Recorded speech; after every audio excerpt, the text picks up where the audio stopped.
Depuis 10 ans maintenant, le Yachting Festival accueille un espace situé au port Canto, donc de l'autre côté de la croisette, un espace pour les bateaux de Brokerage, des bateaux d'occasion et puis des bateaux de charter. Alors cet espace regroupe une quarantaine de bateaux qui peuvent être très grands puisque cette année on a des bateaux de plus de 50 mètres qui sont exposés. C'est surtout une rencontre entre les consommateurs, ceux qui utilisent parfois en location les bateaux et qui envisagent de faire un achat parce qu'il y a un réel accompagnement des professionnels qui sont présents sur le Yachting Festival.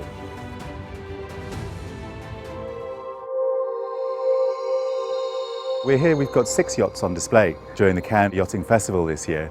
We've found it to be an important event in the yachting calendar for a number of reasons. One, for us being able to exhibit yachts within the semi-custom bracket, so generally between 30 and 50 metres. It's been a very, very useful tool for us over the years in being able to engage with clients and also to showcase the latest products that we actually have available. Welcome on board Heliad 2.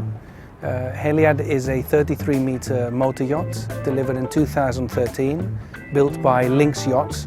Her 8-metre beam means that she's extremely spacious inside, a lot of light, big tenders. Some of the features a lot of the charter guests have enjoyed is that she has a side opening platform which opens up a garage, also doubles up as a nice swim platform.